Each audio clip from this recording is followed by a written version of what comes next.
ሰላም ጤና ይስጥልን ተመልካቾቻችን የአፍሪካን ሬኔሳንስ ቴሌቪዥን ዜናዎች ከዚህ በማስከተል ይቀርባሉ። በቅድሚያም አርዕስተ ዜናዎቹን እንሆ። በደሞዝተኞች ላይ የሚጣለውን ግብር ለማሻሻል የቀረበው ጥያቄ ተቀባይነት የማግኘት እድሉ ዝቅተኛ መሆኑ ተነገረ። ተሳፋሪዎች ጉዞ ከመጀመራቸው በፊት ክፍያ እንዲፈጽሙ የሚያስገድድ አዲስ መመሪያ ስራ ጀመረ።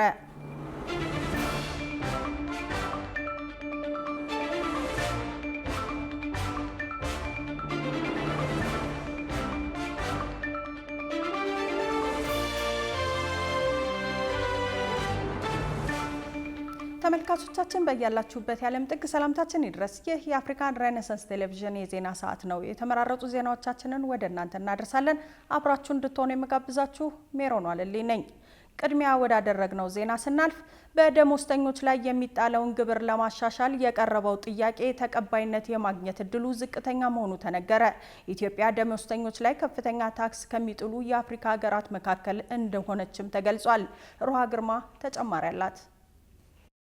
በኢትዮጵያ ከሰራተኞች ደሞዝ ላይ የሚሰበሰበው ከፍተኛው 35 በመቶ ታክስ መቆረጥ የሚጀምርበት የደሞዝ እርከን 14,000 ብር ነው። በዚህም ደሞዝተኛው ማህበረሰብ ከከፍተኛ የኑሮ ውድነት ጋር ተያይዞ የሚደርስበትን የኢኮኖሚ ጫና ለመቀነስ መንግስት በደሞዝ ላይ የሚጥለውን የግብር መጠን ሊያሻሽል እንደሚገባ ተገልጿል። በዚህ ጉዳይ ላይ ጣቢያችን አፍሪካን ሬኔሳንስ ቴሌቪዥን ያነጋገራቸው የፕራግማቲክ ካፒታል መስራችና ዋና ስራ አስፈጻሚ መርዕድ ፍቅረ ዮሐንስ ኢትዮጵያ ደሞዝተኞች ላይ ከፍተኛ ታክስ ከሚጥሉ የአፍሪካ ሀገራት መካከል እንደሆነች ገልጸዋል። ኮያ ሃይስት ኢንካም ታክስ የሚጥሉት ከኢስት አፍሪካ ውስጥ አንደኛው ኢትዮጵያ አንደኛው ከፍተኛ ናት። አንድ ደሞዝተኛ በትንሹ ከ2,000 ብር በላይ ሲያገኝ 15% መንግስት የሚወስደው፣ ከዛ 14,000 ብር በላይ ሲያገኝ ደግሞ 35 ከመቶ። ዋና ስራ አስፈጻሚው በደሞዝተኞች ላይ የሚጣለውን ግብር ለማሻሻል የቀረበው ጥያቄ ተቀባይነት የማግኘት እድሉ ዝቅተኛ እንደሆነም ተናግረዋል። በመንግስት በኩል ተቀባይነት የማግኘት አንሱ በጣም ዝቅተኛ ነው። ኦልሬዲም እንኳን ይህም እየተባለ ነበር አዋጁም የታለፈው።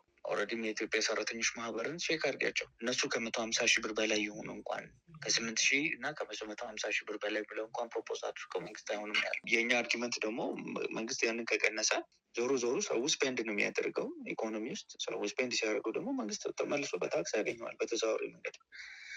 መንግስት የደሞዝ ግብር ስርዓቱን ቢያሻሽል የደሞዝተኛውን የኑሮ ጫና ሙሉ ለሙሉ ማስቀረት ባይቻልም የኑሮ ውድነትና የዋጋ ግሽበት የሚያስከትለውን ከባድ የኢኮኖሚ ጫና እንደሚቀንሰው ዋና ስራ አስፈጻሚው ገልጸዋል። መንግስት ይህ ከፍተኛ ግብር መቆረጥ የሚጀምርበት የደሞዝ እርከን ከፍ ያልተደረገው በተለይ በክልል መንግስታት ገቢ ላይ ከፍተኛ ጫናን ስለሚያሳድር እንደሆነ ይገልጻል። በአዲስ አበባ ከተማ በሚኒባስ ታክሲዎች ላይ የሚስተዋለውን ከታሪፍ በላይ የማስከፈል ህገወጥ ድርጊት በዘላቂነት ለመቅረፍ ተሳፋሪዎች ጉዞ ከመጀመራቸው በፊት ከመነሻ ቦታቸው ላይ ክፍያ እንዲፈጽሙ የሚያስገድድ አዲስ መመሪያ ተግባራዊ መደረግ ጀመረ። የከተማዋ ትራንስፖርት ቢሮ ይህንን አሰራር ለማስፈጸም በመጫኛ ተርሚናሎች ላይ ተቆጣጣሪዎችን መድቦ ወደ ስራ መግባቱን ገልጿል። በጉዳዩ ዙሪያ ሃናን ሸምሱ ተከታዩን ዘገባ አሰናድታለች። በአዲስ አበባ ከተማ በሚኒባስ ታክሲዎች ላይ የሚስተዋለውን ከታሪፍ በላይ የማስከፈል ህገወጥ ድርጊት በዘላቂነት ለመቅረፍ ተሳፋሪዎች ጉዞ ከመጀመራቸው በፊት ከመነሻ ቦታቸው ላይ ክፍያ እንዲፈጽሙ የሚያስገድድ አዲስ መመሪያ ተግባራዊ መደረግ መጀመሩ ተሰምተዋል። የከተማ ትራንስፖርት ቢሮ ይህንን አሰራር ለማስፈጸም በመጫኛ ተርሚናሎች ላይ ተቆጣጣሪዎችን መድቦ ወደ ስራ መግባቱን ገልጸዋል። አዲሱ መመሪያ ተግባራዊ የተደረገው አሽከርካሪዎችና ረዳቶች በጉዞ መሀል ሂሳብ ጨምሩ በማለት ተሳፋሪዎች ላይ የሚያደርሱትን እንግልትና አግባብነት የሌለው ዋጋ ጭማሪ ለመክታት ታስቦ ነው። በዚህም መሰረት ማንኛውም ተሳፋሪ ታክሲ ውስጥ እንደገባና ተሽከርካሪው ከመነሻው ሳይንቀሳቀስ ህጋዊ የታሪፍ ክፍያውን መፈጸም ይኖርበታል የተባለው። ከዚሁ ጋር ተያይዞ መመሪያው ይዞት የመጣው ሌላ አዲስ ለውጥ ያለ ረዳት በሚሰሩ ታክሲዎች ላይ ይወሰድ የነበረው የቅጣት እርምጃ ለጊዜው መቆሙ ነው። አዲሱ አሰራር ታክሲዎች የግድ ረዳት እንዲኖራቸው የሚያስገድደውን ግዴታ በዘላቂነት ያነሳ መሆኑም ታውቋል። የአዲስ አበባ ትራንስፖርት ቢሮ ህብረተሰቡ ይህንን አዲሱን አሰራር በመደገፍና ከተቀመጠው ታሪፍ በላይ የሚጠይቁ ህገወጦችን በመጠቆም እንዲተባበር ጥሪ ያቀረበ ሲሆን ቢሮ አክሎም የቁጥጥር ስራውን አጠናክሮ እንደሚቀጥልም አስታውቋል።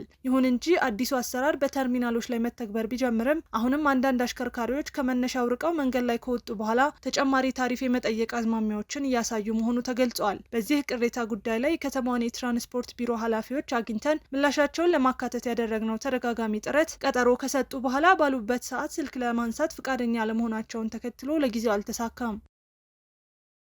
የኢትዮጵያ የውጭ ምንዛሪ የመጠባበቂያ ክምችት ከወራት በኋላ ወደ 6 ቢሊዮን ዶላር እንደሚጠጋ ዓለም አቀፍ የገንዘብ ድርጅት IMF ተናገረ። በሌላ በኩል የብር የመግዛት አቅም ከጊዜ ወደ ጊዜ እያሽቆለቆለ መሄዱና በወር በ1.3 በመቶ እየተዳከመ መሆኑን ገልጿል። ብዙነህ እንዳለ ዝርዝር አለው። የኢትዮጵያ የውጭ ምንዛሪ የመጠባበቂያ ክምችት ከወራት በኋላ ወደ 6 ቢሊዮን ዶላር እንደሚጠጋ ዓለም አቀፉ የገንዘብ ድርጅት IMF ተናግሯል። ይህም ከሁለት ወራት በላይ የውጭ ሸመታዋን ለመከወን የሚያስችል ነው ብሏል። ኢትዮጵያ ከተቋሙ ጋር የጀመረችው የኢኮኖሚ ማሻሻያ ሲጠናቀቅ ለ3 ወር ተኩል ሸመታ የሚበቃ መጠባበቂያ ክምችት እንዲኖራትም ይጠበቃል ተብሏል። ይሁንና ይህ ግብ እንዳይሳካ እንቅፋት ሊሆኑ የሚችሉ ስጋቶች መኖራቸውንም ነው IMF በስጋትነት አንስቷል። ተቋሙ የኢኮኖሚ ሪፎርሙን ከተጀመረ ወዲህ 5ኛውን ዙር ግምገማ አካሂዶ ሙሉ ሪፖርቱንም ይፋ አድርጓል። 132 ገጽ በያዘው ሪፖርቱ አጠቃላይ ስለ ኢትዮጵያ የኢኮኖሚ እድገትና ሁኔታ እንዲሁም ስለተረጋገጡበት ስጋቶች በስፋት ተንትኗል።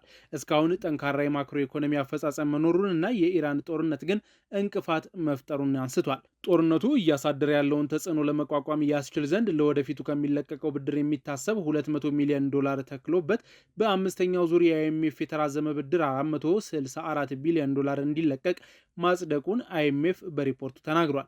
በሌላ በኩል የብር የመግዛት አቅም ከጊዜ ወደ ጊዜ እያሽቆለቆለ መሄዱንና በወር በ1.3 በመቶ እየተዳከመ መሆኑን ነው ሪፖርቱ ያሳየው።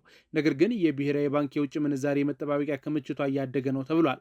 በተያዘው የፈረንጆቹ ዓመት 2026 ሲጠናቀቅም የመጠባበቂያ ክምችቱ ለ2 ወር የውጭ ምንዛሪ ግብይት የሚበቃ 5.9 ቢሊዮን ዶላር ይደርሳል ብሏል IMF። ከ2 ዓመት በኋላ የኢኮኖሚ ማሻሻያ ፕሮግራሙ ሲጠናቀቅ ደግሞ ለ3 ወር ተኩል የውጭ ምንዛሬ መጠባበቂያ ክምችት እንዲኖር ይጠበቃል ሲልም ተንብዋል። ነገር ግን ይህ ከግብ እንዳይደርስ ሊያደርጉ የሚችሉ ስጋቶችም እንደተደቀኑበት በሪፖርቱ አካቷል። የኢራኑን ጦርነት ተከትሎ በዓለም አቀፍ ደረጃ ያሻቀበው የነዳጅ ዋጋ ሙሉ በሙሉ የተጣራ ነዳጅ ከውጭ ገዝታ በምታስገባው ኢትዮጵያ ኢኮኖሚ ላይ ጥላውን እንደሚያጠላም ነው የጠቀሰው። ለተራዘመ ጊዜ በውድ ዋጋ ነዳጅ ገዝታ ማስገባቷና ወደ ውጭ የምትልከው ወርቅና ቡና ደግሞ በአንጻሩ ዓለም ገበያ ላይ ዋጋቸው መቀነሱ የመጠባበቂያ ክምችቷን ለማሳደግ የያዘችውን እቅድ ላይ ጫና ማሳደሩ አይቀርም ተብሏል። የተረጋጋ የውጭ ምንዛሬ ገበያ እንዲኖር የፖሊሲ ለውጦች ጭምር ተደርገው እየተሰሩ ሲሆን አሁን ግን በጥቁር ገበያውና በመደበኛው የውጭ ምንዛሬ ዋጋ መካከል ያለው ልዩነት በታሰበው መጠን እየጠበበ እንዳልሆነ የIMF 5ኛ ዙር ሪፖርት አሳይቷል። በጉዳዩ ላይ ምላሽ የሰጠው ብሔራዊ ባንክ በበኩሉ በጥቁር ገበያውና በመደበኛው ምንዛሬ መካከል ተፈጥሮ የነበረው ሰፊ ልዩነት ጠቦ ወደ 10 በመቶ መድረሱን ገልጾ ይህ ልዩነት በየትኛውም ሀገር ያለና ስጋት ላይ የሚጥል አይደለም፣ በቀጣይም ከዚህ በላይ እንዲቀንስ ግን እየተሰራ ነው ብሏል። እስካለፈው ሚያዝያ ወር መጨረሻም በባንኮች ያለው የውጭ ምንዛሬ ተቀማጭ 1.4 ቢሊዮን ዶላር መድረሱም ተገምቷል። ይህም ቢሆን ጥቁር ገበያው እንዲበረታታ እያደረጉ ያሉ ችግሮች መኖራቸውን ነው የIMF ሪፖርት ያስረዳው። የመደበኛውንና የትይዩ ገበያውን የውጭ ምንዛሬ ዋጋ ልዩነት እንዲጠበቅ የተለያዩ የፖሊሲ ጣልቃ ገብነቶች እየተደረጉ ቢሆንም ጥረቱ እንዳይሳካ አድርገዋል ያላቸውን የአሰራር ችግሮች ዘርዝሯል። እንደ አጠቃላይ ግን እስካሁን የኢራን ጦርነት ያደረሰው ተጽዕኖ ቢኖርም የንግድ ሚዛን ጉድለቱ ከፍ ያለ ቢሆንም ኢኮኖሚው ይህንን መቋቋም ችሏል ብሏል IMF በ5ኛው ዙር የኢትዮጵያ የማክሮ ኢኮኖሚ ግምገማ ሪፖርቱ። የንግድ ሚዛን ጉድለቱን በሚጠናቀቀው 2026 ዓመት 6 ቢሊዮን ዶላር እንደሚሆን ይጠበቃል ሲል ተንብየዋል። የኢቦላ ወረርሽኝ በታሪክ በከፍተኛ ፍጥነት እየተስፋፋ መሆኑን ተከትሎ የዓለም የጤና ድርጅት አስጠነቀቀ። የዓለም ጤና ድርጅት በዲሞክራቲክ ሪፐብሊክ ኮንጎ የተከሰተው የኢቦላ ወረርሽኝ በፍጥነት እየተስፋፋ መሆኑን በማስጠንቀቅ ዓለም አቀፉ ማህበረሰብና የጤና ባለስልጣናት በአፋጣኝ እንዲረባረቡ ጥሪ አቅርቧል። ትርሲት ያረጋል ዝርዝር መረጃ አላት።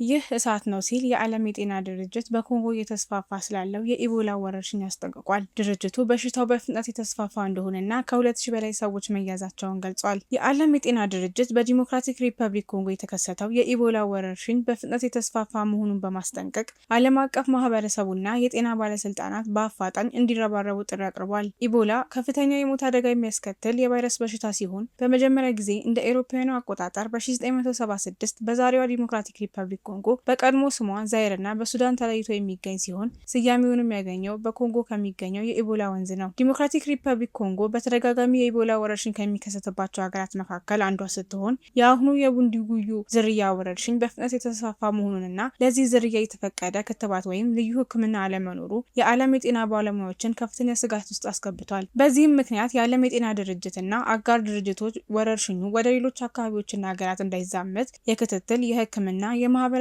ግንዛቤና የሳይንሳዊ ምርምር ስራዎችን አጠናክረው እያከናወኑ እንደሆነ ገልጸዋል። ድርጅቱ ባወጣው መረጃ የአሁኑ ወረርሽኝ ግንቦት 15 የጀመረ ሲሆን እስካሁን 2011 የተጠረጠሩ የኢቦላ ተጠቂዎች ተመዝግበዋል። 754 ሰዎችን በበሽታው ህይወታቸው ማለፉ ተገልጿል።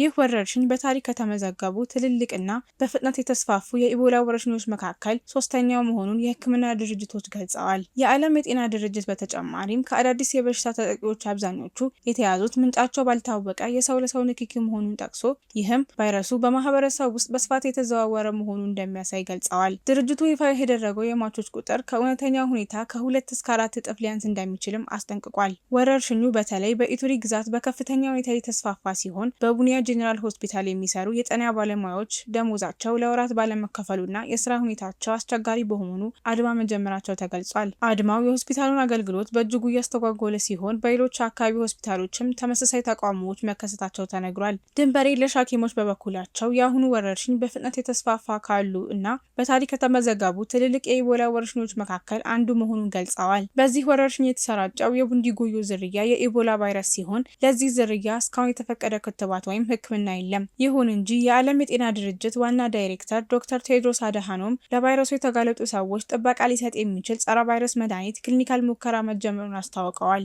ይህም ወረርሽኙን ለመቆጣጠር ተስፋ የሚሰጥ እርምጃ ቢሆንም የሙከራው ውጤት ገና እንደሚጠበቅ ገልጸዋል። የዓለም የጤና ድርጅትና ሌሎች የጤና ድርጅቶች በኮንጎ መንግስት፣ በአጋር ሀገራትና በዓለም አቀፍ ተቋማት መካከል የተጠናከረ ትብብር እንዲኖር ጥሪ በማቅረብ የበሽታውን ስርጭት ለመግታት ፈጣን እርምጃ መወሰድ እንዳለበት አሳስበዋል። ክቡራትና ክቡራን ተመልካቾቻችን አሁንም የአፍሪካን ሬኔሳንስ ቴሌቪዥን ዜናዎች እንደቀጠሉ ናቸው። ወደ ቀጣዮቹ ጉዳዮቻችን ከመሻገራችን በፊት ይፋዊ የማህበራዊ ገጾቻችንን ልናስታውሳችሁ ወደድን። በቴሌቪዥን ስርጭት ያለፏችሁን ፕሮግራሞቻችንን ከ1.8 ሚሊዮን በላይ ሰብስክራይበሮች ባሉት አርትስ ቲቪ ወርልድ የዩቲዩብ ገጻችን በኩል ልትከታተሉ ትችላላችሁ። በተጨማሪም በርካታ ተከታዮችን ባፈራንባቸው በፌስቡክ፣ በቀድሞ ትዊተር እና በአሁኑ ኤክስ እንዲሁም በቲክቶክ እና ኢንስታግራም ገጾቻችን በኩል ቤተሰብ መሆን ትችላላችሁ። ከቆይታ በኋላ የኢትዮጵያ ቡና ስፖርት ክለብ አሰልጣኝ ገብረመድህን ኃይሌ ጋር ኮንትራት መፈራረሙን ጨምሮ የተመራረጡ ስፖርታዊ መረጃዎችን ወደ እናንተ እናደርሳለን። ይጠብቁን። በሂሳብ አያያዝ ዘርፍ ያለው የብቃት ማነስና የተዘበራረቀ አሰራር በሀገሪቱ የኢኮኖሚ እድገትና በኢንቨስትመንት ፍሰት ላይ አሉታዊ ተጽዕኖ ሲያሳድር መቆየቱ ተገለጸ። ይህንን ተከትሎ በኢትዮጵያ የሂሳብ አያያዝ ሙያን በዓለም አቀፍ ደረጃ ለመስጠት የሚያስችል የብቃት ማረጋገጫ ስልጠና በይፋ መጀመሩ ተነግሯል። ዝርዝሩን በሜላስ ሰለሞን። በኢትዮጵያ የሂሳብ አያያዝ ሙያ ላይ ለመሰማራት የትምህርት ማስረጃ ብቻውን በቂ እንደማይሆንና ባለሙያዎች የሙያ ብቃት ማረጋገጫ እንዲኖራቸው የሚያስገድድ አዲስ አሰራር ተግባራዊ መሆን መጀመሩ ታውቋል። የኢትዮጵያ የተመሰከረላቸው የሂሳብ ባለሙያዎች ኢንስቲትዩት የሀገሪቱን የፋይናንስ ስርዓት ለማዘመን የቀረጸውን የኢትዮጵያ የሂሳብ አያያዝ ቴክኒካል ብቃት የተሰኘውን ስልጠና እንዲሰጥ ለኤችኤስቲ ስኪል አካዳሚ የመጀመሪያውን የእውቅና ፈቃድ መስጠቱን አስታውቋል። ይህ አዲስ የሙያ ብቃት ማረጋገጫ ስርዓት በዘርፉ ላይ የሚታየውን የጥራት ክፍተት ለመሙላት ታስቦ የተዘጋጀ መሆኑ የተገለጸ ሲሆን ማንኛውም በሂሳብ አያያዝ ሙያ ላይ የሚሰማራ ባለሙያ በተግባር የተደገፈ ብቃት እንዲኖረውና ለሚሰራው ስራ በሕግ ተጠያቂ እንዲሆን የሚያደርግ መሆኑም ተነግሯል። ይህ የለውጥ እርምጃ ኢትዮጵያ አዲስ ወደምትመሰርተው የካፒታል ገበያ በምትገባበት በዚህ ወቅት የኩባንያዎችና የንግድ ተቋማት የፋይናንስ ሪፖርት ተአማኒነት እንዲኖረው ለማድረግ ትልቅ ፋይዳ አለው ተብሏል። ይህንን ሀገራዊ ስልጠና እንዲሰጥ እውቅና የተሰጠው ኤችኤስቲ ኮንሰልቲንግ ባለፉት 7 ዓመታት የትምህርት ስርዓቱን በመቅረጽና ቴክኖሎጂን በማደራጀት ረገድ ሲያደርግ የነበረው ዝግጅት ለዛሬው የእውቅና ፈቃድ እንዳበቃው ተነግሯል። ተቋሙ ስልጠናውን በመላ ሀገሪቱ ለሚገኙ ባለሙያዎች በበይነ መረብ ለማድረስ ዝግጁ መሆኑን ያስታወቀ ሲሆን ይህ ጅማሮ በኢትዮጵያ የሂሳብ አያያዝ ሙያን በዓለም አቀፍ ደረጃ ተወዳዳሪ ለማድረግ የሀገሪቱን የፋይናንስ ግልጽነት ወደ ላቀ ደረጃ ለማሸጋገር ያለመ ታሪካዊ እርምጃ መሆኑም ተመልክቷል። አሃዱ ባንክ 4ኛ ዓመት የምስረታ በዓሉን ምክንያት በማድረግ ከኢትዮጵያ ቅርስ ባላደራ ማህበር ጋር በመተባበር በእንጦጦ ተራራ ላይ የችግኝ ተከላ መርሃ ግብር አካሄደ። የባንኩ ማርኬቲንግና ኮሚኒኬሽን ዳይሬክተር አቶ አብይ መልካ እንዳሉት የዛሬው መርሃ ግብር የባንኩ ክብረ በዓል አካል ሲሆን አገራዊውን የአረንጓዴ አሻራ መርሃ ግብር ለመደገፍና በመጥፋት ላይ ያሉ አገር በቀል እጽዋትን ህልውና ለማስጠበቅ ታስቦ የተዘጋጀ ነው። ስራ የጀመርንበት ምክንያት በማድረግ የዛሬው ችግኝ ተከላ እንግዲህ እንደምታዩት ከፍተኛ የስራ ኃላፊዎች፣ ሰራተኞች ሁሉም በተገኙበት በመትከል ላይ እንገኛለን። ያ ከያዝነው የአረንጓዴ ልማት ወይም ግሪን ኢኒሼቲቭ ጋር የተያያዘ ነው። የአገር በቀል ዛፎቻችን ያሉበት ሁኔታ በጣም አሳሳቢ መሆኑን ከግምት በማስገባት ባለፉት 8 ዓመታት በተከታታይ በመንግስትም እንደሚደረገው መልሶ ኢትዮጵያን ወደ አረንጓዴነት ለመቀየር ከሚደረገው ኢኒሼቲቭ መካከል አንዱ ይሄንን ራዕይ ተጋርተን የክትትል ስራ እናደርጋለን። በየ3 ወሩ እየመጣን የሱፐርቪዥን ስራ እንሰራለን። ችግኞቹ መጽደቃቸውን የጎደላቸው ነገር ካለ ከቅርስ ባላደራ ተቋም ጋር በመነጋገር ሁልጊዜም ጤናማ ሆነው እንዲያድጉ ጥረታችንን እያደረግን እንገኛለን ማለት ነው። በኢትዮጵያ ቅርስ ባላደራ ማህበር የተፈጥሮ ሀብት ክፍል ኃላፊ አቶ ሽመልስ ከበደ በበኩላቸው ማህበሩ ላለፉት 30 ዓመታት ሀገር በቀል ችግኞችን በማዘጋጀት አሃዱ ባንክን ከመሳሰሉ አጋሮች ጋር በእንጦጦ ተራራ ላይ ሲተክል መቆየቱን ተናግረዋል። የኢትዮጵያ ቅርስ ባላደራ ማህበር በየዓመቱ ከ50 ሺህ እስከ 60 ሺህ የሆኑ ችግኞችን እያዘጋጀ ይተክላል። ይህንን የሚያደርገው አጋር የሆኑ ድርጅቶች፣ አብሮት የሚሰሩ የልማት ድርጅቶች አሉ፣ ግለሰብ አባላት አሉ። ከነሱ ጋር በመሆን እነዚህን ሀገር በቀል ዛፎች በዚህ በእንጦጦ የተፈጥሮ ፓርክ ውስጥ እንተክላለን። ይህን የምናደርገው በእንጦጦ ተፈጥሮ ፓርክ ላይ ያሉትን ቀደም ሲል የተተከሉ የሀገር በቀል ዛፍ ያሉትን ለምሳሌ ባህር ዛፍን በማምከንና በማጥፋት ቦታውን በሀገር በቀል ዛፍ የመተካት ስራ ለምንሰራው ይህንን ስራ ላለፉት 30 ዓመታት ሰርተናል። የማህበሩ ስራ መትከል ብቻ ሳይሆን የማያቋርጥ እንክብካቤ ማድረግ መሆኑን የገለጹት አቶ ሽመልስ ችግኞቹ ጸድቀው ከሰውና ከእንስሳት ንክኪ እንዲጠበቁ በደን ጠባቂዎች ጥበቃ እንደሚደረግላቸው መግለጻቸውን ጠቅሶ የዘገበው ባልደረባችን ቃል ኪዳን ይጥና ነው። ክቡራን ተመልካቾቻችን በቀጣይ የምናመራው ከሀገር ውስጥና ከውጭ የተመራረጡ ስፖርታዊ መረጃዎችን ወደ እናንተ ወደምናደርስበት ዝግጅት ነው። ስፖርታዊ መረጃዎቹን ባልደረባችን ሷሊ መሐመድ ይዞ ይጠብቃችኋል። ከመረጃዎቹ ጋር መልካም ቆይታ።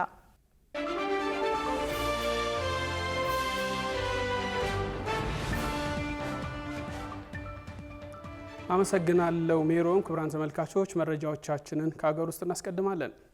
የኢትዮጵያ ቡና ስፖርት ክለብ ከአዲሱ አሰልጣኝ ገብረመድህን ኃይሌ ጋር ይፋዊ ፊርማ ተፈራረመ። በተጨማሪም ከረቡዕ ታሪካዊ የተባለለትን የ8 ቢሊዮን ብር የሚያወጣውን ዘመናዊ ስታዲየም ግንባታ ለመጀመር ዝግጅት ማጠናቀቁን ገልጿል። ዮናስ ግርማ ዝርዝር መረጃ አለው። አንጋፋውና በኢትዮጵያ እግር ኳስ ውስጥ ትልቅ አሻራ እንዳለው የሚነገርለት የኢትዮጵያ ቡና ስፖርት ክለብ አዲስ ምዕራፍ ለመጀመር ዝግጅት ማጠናቀቁንም በዛሬው ዕለት ይፋ አድርጓል። ዘንድሮ 50ኛ ዓመት የምስረታ በዓሉን እያከበረ የሚገኘው ክለቡ በቅርቡ ክለቡን ለማሰልጠን ከስምምነት የደረሱትን አሰልጣኝ ገብረመድህን ኃይሌን በይፋ ለ2 ዓመት መቅጠሩንም በዛሬው ዕለት በተደረገ የፊርማ ስነስርዓት ላይ አረጋግጧል። በስነስርዓቱ ላይ የክለቡ ፕሬዝዳንት ዶክተር እስራኤል ደገፉ እንደገለጹት የአሰልጣኙ መምጣት የክለቡን ሁለንተናዊ ቀጣይ ዕጣ ፈንታ ወደ ላቀ ከፍታ የሚያሸጋግር መሆኑንም አብስረዋል። በኢትዮጵያ ፕሪሚየር ሊግ ውስጥ ስኬታማ ከሚባሉት አሰልጣኞች መካከል ከፊት የሚቀመጡት አሰልጣኝ ገብረመድህን ኃይሌ ከ3 የተለያዩ የሊጉ ክለቦች ጋር ዋንጫ በማንሳት ባለ ታሪክ ሲሆኑ አሁን ደግሞ በቡናማዎቹ ቤት አዲስ ታሪክ ለመስራት መምጣታቸው ተናግረዋል። አሰልጣኙ በመድረኩ ላይ ባደረጉት ንግግርም ኢትዮጵያ ቡናን ማሰልጠን የማይፈልግ አሰልጣኝ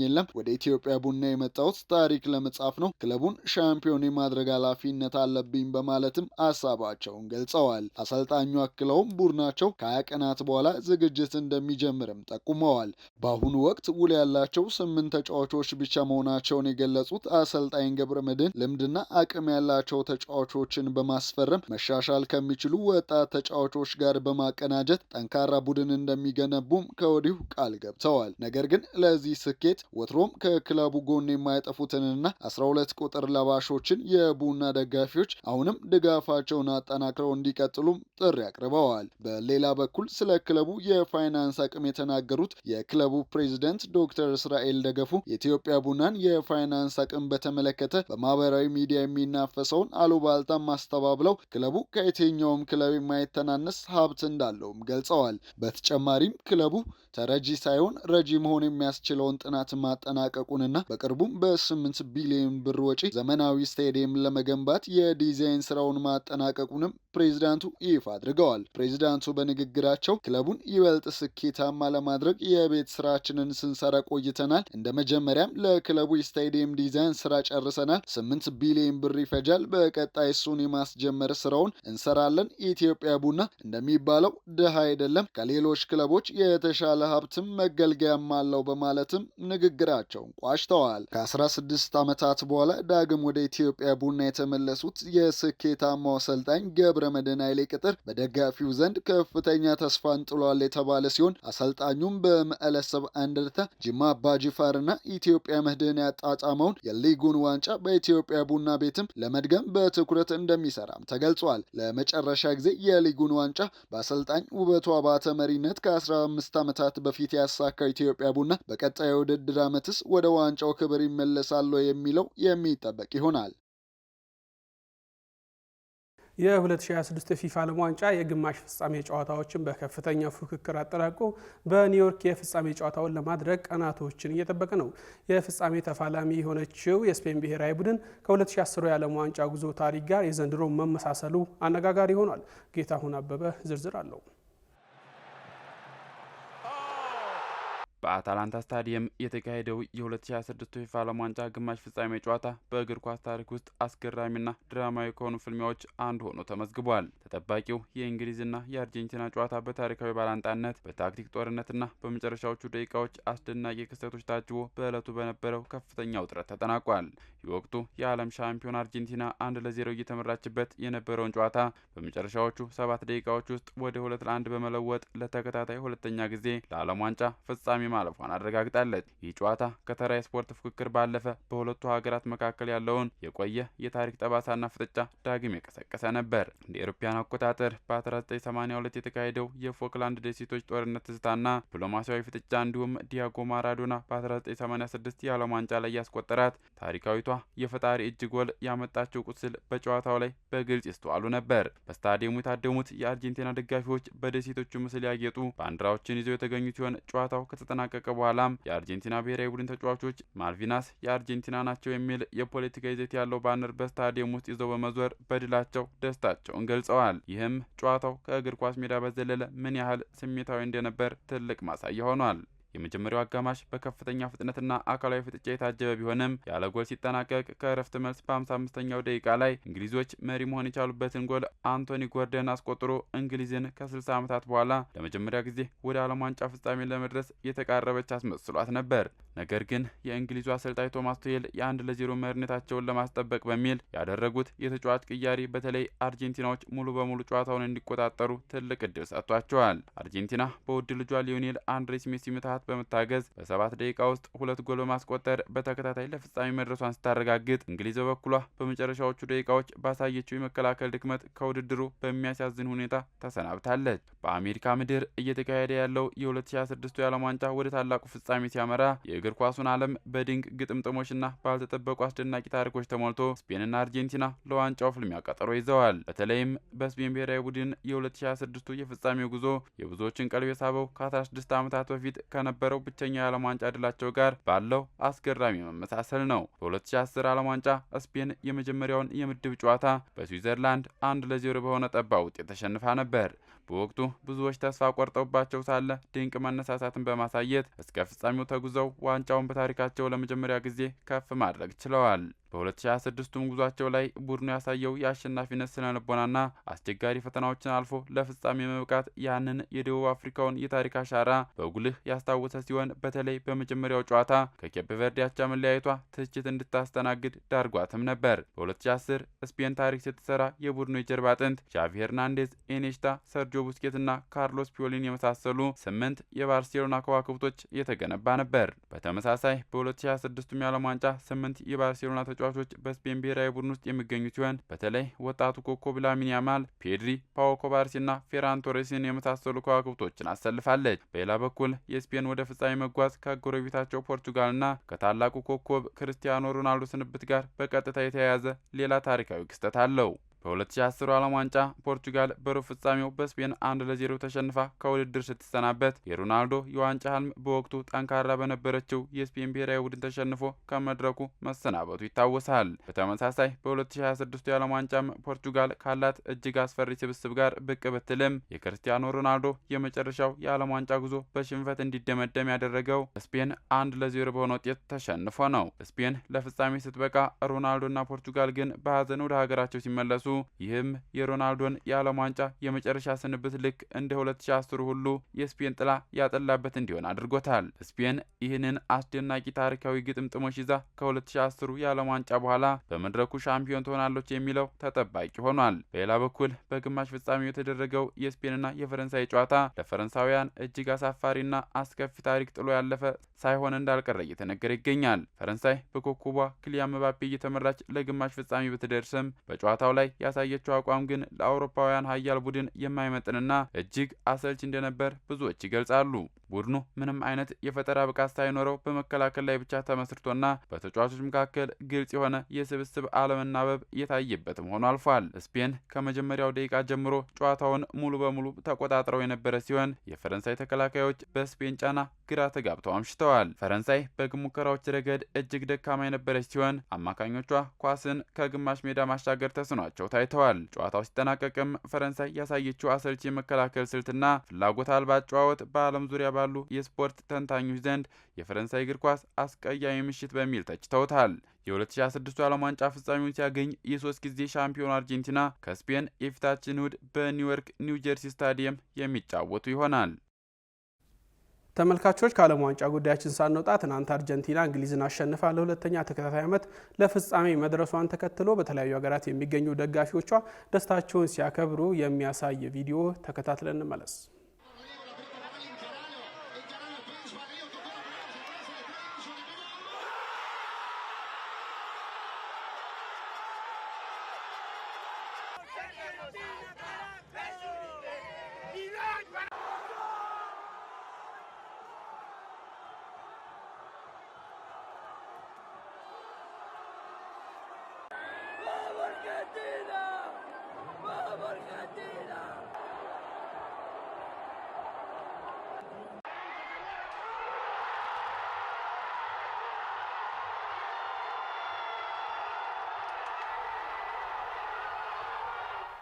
ወደ መጨረሻው መረጃችን ስናመራ የአውሮፓ የዝውውር መስኮት ገበያ ተጠናክሮ ሲቀጥል የፒኤስጂው ተጫዋች ብራድሊ ባርኮላ ከአርሰናል ጋር ስሙ መያያዙን ጨምሮ የሱራፌል ጉታ በዛሬው ዕለት የተሰሙ አዳዲስ የዝውውር መረጃዎችን እንደሚከተለው አዘጋጅቶታል። ታላላቅ ክለቦች ስብስባቸውን ለማጠናከር በሚያደርጉት እንቅስቃሴ ዛሬም በርካታ የዝውውር ጉዳዮች ተሰምተዋል። በአውሮፓ የዝውውር ገበያ ስማቸው በስፋት እየተነሳ የሚገኘው አርሰናልና ሊቨርፑል የፒኤስጂውን የክንፍ መስመር ተጫዋች ብራድሊ ባርኮላን ወደ እንግሊዝ ፕሪሚየር ሊግ ለማምጣት ከፍተኛ ፍላጎት ማሳየታቸው ተሰምቷል። የዘ አትሌቲክስ ታማኝ ጋዜጠኛ ዴቪድ ኦርኒስቴን እንደገለጸው ሊቨርፑል ባርኮላን በዝውውር እቅዱ ውስጥ ከፍተኛ ቦታ የሰጠው ሲሆን ተጫዋቹ ከአርሰናልና መሰል ታላላቅ ክለቦች ጋርም ስሙ እየተያያዘ ይገኛል። ፒኤስጂ ተጫዋቹን ማቆየት ቢፈልግም ኮንትራቱ ሊጠናቀቅ 2 ዓመት ብቻ መቅረታቸውና ተጫዋቹ በቋሚነት የመሰለፍ ፍላጎት ማሳደሩ ዝውውሩን ሊያፈጥነው እንደሚችል ተገምቷል። ባርኮላ አብዛኛውን ጊዜ በግራ ክንፍ ላይ የሚጫወት ቢሆንም ሊቨርፑል ሞሐመድ ሳላህን በቀኝ ክንፍ ለመተካት አማራጭ እያደረገው መሆኑ ዝውውሩ ትኩረት የሚስብ አድርጎታል። ክለቡ ተጫዋቹን ለማስፈረም እስከ 116 ሚሊዮን ፓውንድ የሚደርስ ሂሳብ ለማቅረብ ማሰቡ የተገለጸ ሲሆን ባርኮላ ራሱ ወደ አርሰናል ወይም ሊቨርፑል ለመዘዋወር ፍላጎት እንዳለው ተጠቁሟል። በሌላ በኩል የለንደኑ ክለብ አርሰናል ስብስቡን ለማጠናከር ፊቱን ወደ ቀድሞ ማንቸስተር ሲቲው አጥቂ ዩሊያን አልቫሬዝ አዙሯል። በሁለቱ ክለቦች አመራሮች መካከል የመጀመሪያ ውይይቶች በጥሩ ሁኔታ መጀመራቸውም ተገልጿል። የአርሰናሉ ገብርኤል ማርቲኔሊም የዝውውር ሁኔታ ለመጠየቅ የጣሊያኖቹ ሮማ እና ጁቬንቱስ ከአርሰናል ጋር ግንኙነት መጀመራቸው ተነግሯል። ወደ ማንቸስተር ዩናይትድ ስናመራ ክለቡ የሰንደርላንዱን 24 ዓመቱ አጥቂ ብሪያን ብሮቢን ለማስፈረም ፍላጎት ቢያሳይም ሰንደርላንዶች ግን አጥቂውን ለወደፊት ፕሮጀክታቸው ቁልፍ ሰው አድርገውታል። በዚህም ይህን ዝውውር ከባድ እንደሚያደርገው ቢጠበቅም ማንቸስተር ዩናይትድ ገፍቶ እንደሚሞክር ይጠበቃል። ዩናይትድ በውስጥ ውይይቱ የኤድዋርድ ካማቪንጋን ስም ቢያነሳም ፈረንሳዊ አማካይ ግን ማድሪድን የመልቀቅ ምንም አይነት ፍላጎት እንደሌለው ታውቋል። በሌላ በኩል ጋቦናዊ አጥቂ ፒየር ኤሜሪክ ኦቢሚያንግ ወደ ስፔኑ ዲፖርቲቮ ላካሮኛ ለማቅነት መስማማቱን ተከትሎ ዝውውሩ የመጨረሻ ደረጃ ላይ ደርሷል ተብሏል። እስማኤላ ሳይባሪ በይፋ ባየር ሙኒክን የተቀላቀለ ሲሆን በክለቡም የ34 ቁጥር መለያን የሚለብስ ይሆናል። ባየርን በተጨማሪም የባርሴሎናውን ተከላካይ ጁለስ ኩንዴን ለማስፈረም ከወኪሎች ጋር ንግግር መጀመራቸው ተሰምቷል። ሮማዎች ለጋርናቾ ዝውውር 2 ጥያቄዎች ውድቅ ቢደረግባቸውም ግፊታቸውን ቀጥለዋል። ጋርናቾ ከቼልሲ ፕሮጀክት 100% መውጣቱ ታውቋል። በመጨረሻም የወልቭሱ ተጫዋች ጆዋው ጎሜዝ ወደ አስቶን ቪላ ለማቅናት ከስምምነት መድረሱ ታማኙ የስፖርት ምንጭ ፋብሪዚዮ ሮማኖ ዘግቦታል። ክቡራትና ክቡራን ተመልካቾች በእኔ በኩል ያስኳቸውን ስፖርታዊ መረጃዎችን አጠናቀቅ ያለው ከመረጃዎቹ ጋር ሰው አሊ መሐመድ ቆይታ አድርግ ያለው መልካም ቆይታ።